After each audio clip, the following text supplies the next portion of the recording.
Do you know those moments when certain outfits look great on others, but the exact same items do not suit you at all? In this case, it's not the clothing that disappoints, but the way we wear it and how it looks on us. With the help of this video, you'll be able to categorize your body type, learn what to wear and what to avoid, and find clothing that looks perfect on you in the future. In case you're big or thin, narrow or wide, this video is exactly what you need. With the right adjustments, your outfit can make you look taller, slimmer, or even more muscular than you are. And to make the most of these effects, you first need to categorize your body shape according to a body type. Everyone can be assigned to one of the following 5 body types: the H type, the I type, the V type, the A type, and the O type. The H type is also known as the rectangular type. In this case, the shoulders, hips, and pelvis have a similar width, therefore resemble the letter H. A real hunk of a man, so to speak. The I type, on the other hand, has the same shoulder, hip, and pelvic characteristics as the H type, but is significantly taller and narrower, making it more similar to the letter I. The V type is the more muscular athlete, where the shoulders are considerably wider than the hips and the waist, often also known as the Y type. The A type is a reversal of the V type, so to speak, and describes a physique in which the shoulders are narrower and the waist and the hips are wider. This body type usually applies to big men who are overweight, which means that the rest of their silhouette is also rounder. The O type has an oval build, which means that the shoulders and pelvis are the same width, while the chest and abdomen are larger. Many people strive for the V type, which can be achieved through training, at least depending on your genetics. However, I would like to tell you right away, you do not have to look like that, guys. Forget about any current ideals of beauty, because if we look back at our history, there are massive fluctuations. At one time, having a fine and delicate physique and not looking like physical labor was the measure of all things. Then again, wealth and well-being were measured by the circumference of your belly. Nowadays, in many places, an athletic physique is desirable, but even that is only dependent on culture and country. You will never be able to please everyone. So just focus on yourself and make sure you work with what you have to the best of your abilities, because every body shape can be accentuated to advantage, and that's exactly what we're going to focus on today. Firstly, I will show you how the classic suit should fit you. On the other hand, we also apply the most important points for the body types to a timeless, relaxed, but high quality outfit, which I'm sure everyone here who subscribes to this channel, regularly likes the videos, and also interacts in the comment section can identify with.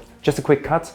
Question to my editor. Do you think we should be more aggressive in terms of engagement and asking people to show some love, or yeah, I'm not sure. I don't want to be too pushy, but it helps. So anyways, we'll see. So let's start with the H type. H types have a rather massive upper body due to the rectangular build. This body shape is advantageous because you can fill out the clothes with evenly distributed mass at the shoulders, the hips, and waist, and rarely have any excess fabric. To somewhat break up the very compact look, it makes sense for you to wear a suit that fits your body as accurately as possible without making it look like a second skin, of course. For the jacket, that means deciding against shoulder pads and opting for a natural shoulder, as they make you look even more boxy. As you may have to opt for a larger size jacket due to the prominent shoulder, you should have the jacket adjusted at the waist, the lapels should have a normal width, and the jacket should have 1 or 2 buttons to create a slightly curved silhouette. And you know, there is a rule of thumb for the length of a jacket that applies to every body type. The jacket should never be longer than the arm hanging straight down with a closed fist. The H-type shirt should be regular or slightly fitted to match the silhouette created in order to fit snugly. When it comes to pants, it makes sense to make your hips look narrower, which can be achieved with pants that have a normal rise and are either straight or slim fit. A normal rise or high waist means that the waistband is between the hips and waist, about 2 inches below the belly button. By the way, belly button is a very likable word, I like that. And this visually stretches your upper body, and the fitted trousers lengthen your legs. Pants with high waist and pleats make your midsection look a little too wide, which is something we do not want, because the goal is to create an even appearance. It's also important that your trousers aren't too long and creased, but rather fit perfectly and end right on the shoe. This makes your legs look longer so that we get a nice balance and the focus not solely on the very prominent upper body anymore. Our casual look consists of a shirt, sweater, jeans, coat, and boots. In general, the same applies here as for the suit. Make sure that your clothes are figure-hugging and not too loose. The shirt and sweater can be slightly fitted. A V-neck sweater also suits you very well, as it visually opens up your neck and chest and thus invitingly interrupts the straight lines of your shoulders. The jeans should not be too tight, as men with this type of build are usually very well equipped with strong thighs and calves, something I can only dream of. Regular fit or slightly slim fit would be best, and again, the trousers should not be too long. Take your trousers to a tailor and have them shortened if necessary. That costs you around $15 and they fit you much better afterwards. A short coat length makes sense for you to also visually lengthen you. Your boots can also be a little chunkier, in our case a boot with a chunky sole, so that they proportionally fit to the strong upper body. And quickly summarizing a few more aspects that suit the H-type very well: figure-hugging cuts, vertical stripes, dark tops, and thin, smooth materials. On the other hand, coarse knit materials, horizontal stripes, embroidery on the shoulders, and wide cuts suit the H-type rather less. Are your shoulders and hips the same width? You weigh the same as the H-type but are, let's say, like 5 to 8 inches taller, in that case you are the slimmer version of the H-type, namely the I-type. It is just as important for you to wear figure-hugging clothes, but in your case this is because your biggest problem is that your clothes usually look too baggy on you and you tend to look flabby and lost in them. The goal with the I-type is to add some volume to the chest and shoulder area. If we put the I-type into a suit, we should, unlike with the H-type, pay particular attention to reinforcing the shoulder area with shoulder pads so that you appear bulkier. In general, layering like the jacket and shirt here is the easiest way to add volume to the upper body. It is important that the jacket fits well at the shoulders and chest, not being too wide, and that the overall length and sleeves are not too short. For this reason, you should go for long sizes in particular, namely a 38L instead of regular 38, and generally be on the lookout for longer sizes if offered online or in stores. A lot of suit brands are often too short for the I-type, making you look like you've grown out of your suit. In addition to the accentuated shoulder, you can also opt for a wider lapel to visually enlarge the chest, and the jacket should be narrowed towards the waist to create a little curve and a nice silhouette. Your shirt should also be tailored or slim fit. When it comes to the fit of your trousers, you have more freedom than other body types. As both legs and torso are relatively long, you can wear pants with a high or low rise, both looking good on you. Let's go with a high rise in our example here. As far as the trouser leg is concerned, I would advise you to go for a narrower silhouette so that on the one hand your legs don't get lost in them, and on the other hand so that the trousers suit the fit we chose for your upper body. If worn with a turn-up, the trousers can just stop above the shoe, or without turn-up then slightly sit on top of the shoe. Too short would be fatal for you, however, as it would make you look starchy and outgrown. As far as our casual look is concerned, we prefer coarser materials with more volume and texture. Too fine materials can appear flabby and make you look skinny. The same applies to super tight sportswear made from stretchy fabrics. They simply won't look good on you. So go for coarse knit wool for your sweater. Make sure that your coat fits perfectly, meaning that it fits exactly at the shoulders and that the sleeves are neither too short nor too wide. The aim of the coat is not to emphasize the slim figure, but to create volume. With jeans, it's all about finding the golden ratio. If they are too skinny, they will emphasize your stork legs and make you look too slim again. If they're too wide, they will also make you look too thin. So I would go for slim fit just like here and not skinny like here. A little pro tip at this point, slightly washed out jeans with washed out seat creases look particularly good on the I-type, as these horizontal stripes visually widen the leg. Slim boots like Chelsea boots go very well with your slim silhouette. Okay, and quick summary of what looks good on the I-type: patterns or vertical stripes, different materials on jackets and trousers, as well as details such as color highlights, accessories, and rolled up sleeves. And on the other hand, things that the I-type should avoid: cuts that are much too tight, thin and smooth materials, oversized clothing, wide belts, and bootcut jeans. And now let's move on to the V-type, or the inverted triangle. This includes the bodybuilders, swimmers, or those that are simply blessed by genetics. The V-type owes its physique to its muscle mass, which mainly results in wide shoulders and a pronounced chest paired with a narrow waist. The goal for this body type is to emphasize the hard-earned proportions of the body without coming across as a cartoon figure. And that, my friends, is probably the most difficult part when buying a suit. The most important aspect here is if you possess this type of physique, the suit is not about showing off your muscles as prominently as possible. The suit is a formal, subtle piece of clothing and not a tracksuit. The fact that you are thick and muscular is skillfully emphasized by the following tips and not by the fact that the suit fits like a second skin. So how should the V-type wear his suit? As I said, choosing the right size is proving to be quite difficult. Suits are usually tailored in a way that shoulders and hips are proportional to each other. However, due to their massive upper body, V-types usually need a jacket 2 or 3 sizes larger than their hips. Wide at the top, narrow at the bottom. However, you cannot have a standard suit altered 2 or 3 sizes smaller by a tailor. Too much work and the proportions will be distorted. One smaller at the most. Your problem can only be solved properly if you either choose a mix and match suit or have the suit made to measure. This is not that much more expensive these days anymore, as in the case of Suit Supply. Schedule an appointment and they'll help you out. You'll find the link in my video description. If you go with a mix and match suit, pay close attention that your jacket definitely does not have shoulder pads, as the shoulder area is very prominent already. Also pay attention to the shoulder seam, ensuring that it ends at the end of the shoulder and not before. Emphasizing your shoulder in a suit is not something you want. I know you secretly do, but trust me, it just doesn't look right. As the chest needs a lot of room to be able to close the jacket without stretching, the tailor or alteration shop will have to remove some fabric from the back too. There will usually be problems on your latissimus dorsi, so you need to check whether you have enough space. If it's tight, don't do it. Remember that your suit isn't just made for standing around. You want to be able to move around in it, dance at a wedding, and above all, sit down without it bursting open at your back and thighs. Here's a negative example of how the fit and lapels should definitely not look on you. You could also try a short size so that the jacket is not too long. For example, a 44S instead of a regular 44. The sleeve should also be as narrow as possible along the arm without being tight.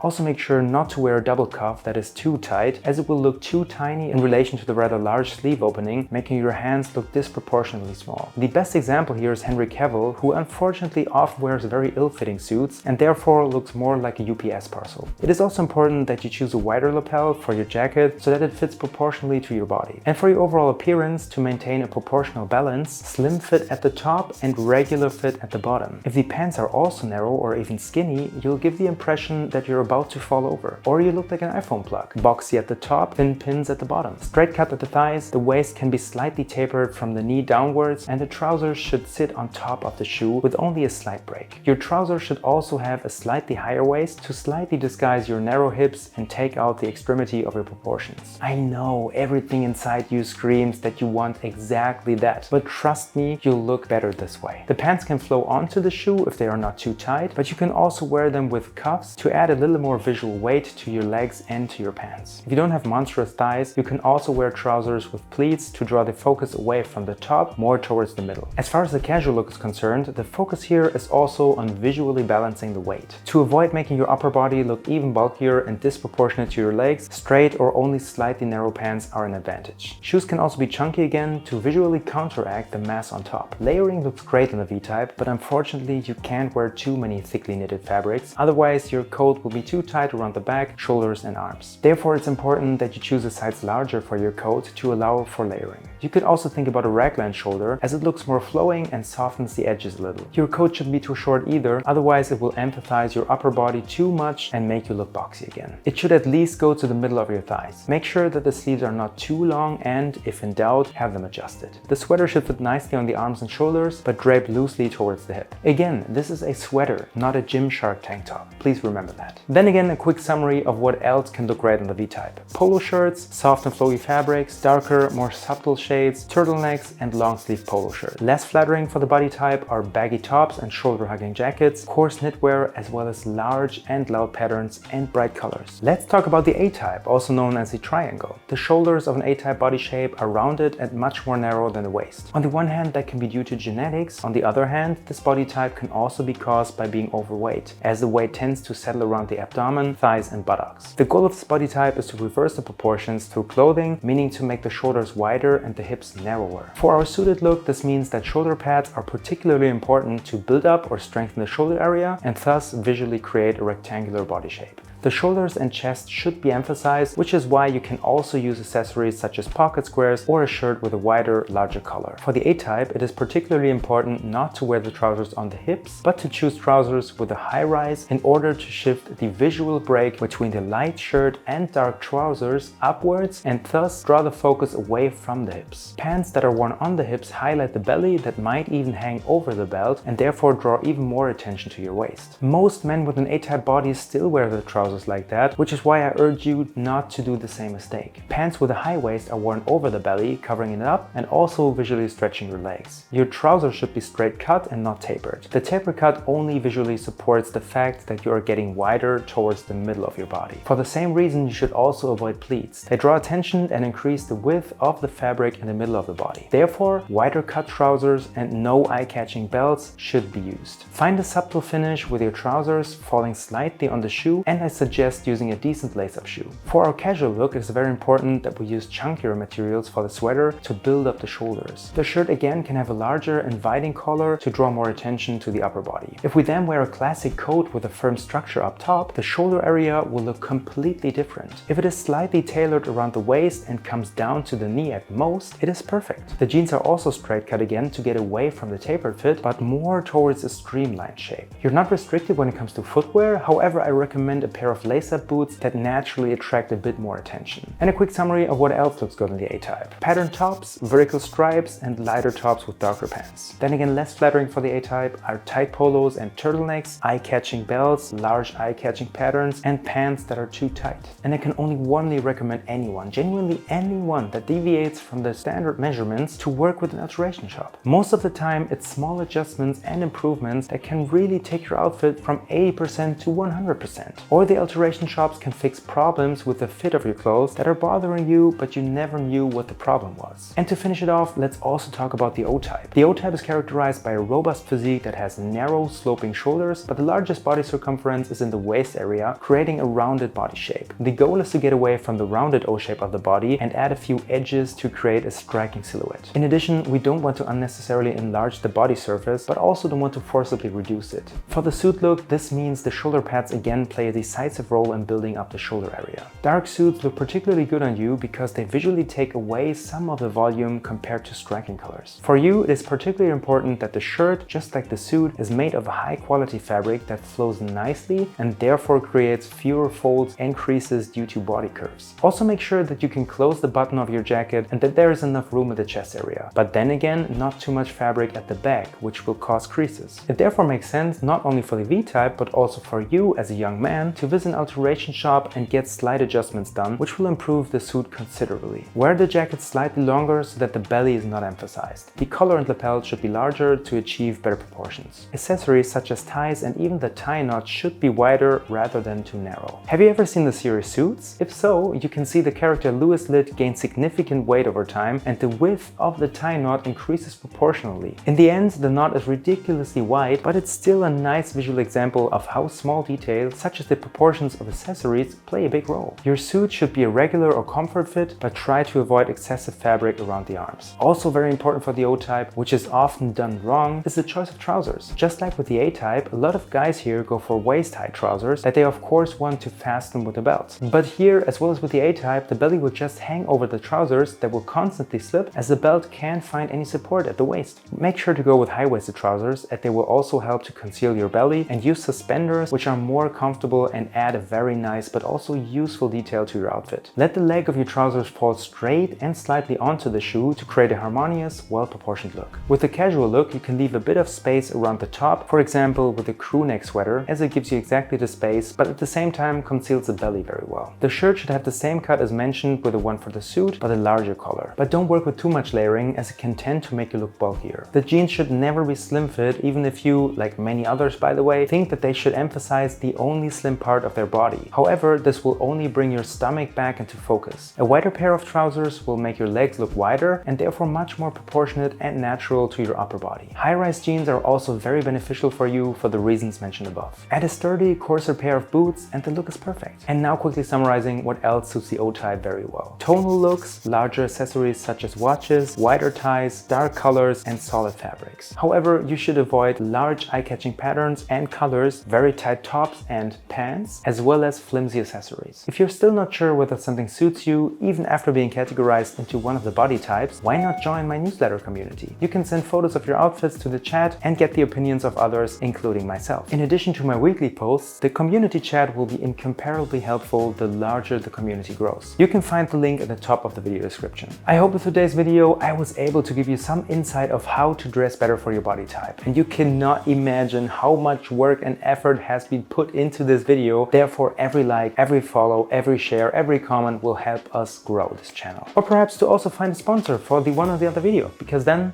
I won't be losing money the whole time. Nah, I'm just kidding. Or was I kidding? Or was I being serious? Memo to myself, I cannot continue these kind of weird outros. I should do better. Yeah, that's me. I really am losing money on this channel, by the way. I'm not. Am I? I'm not.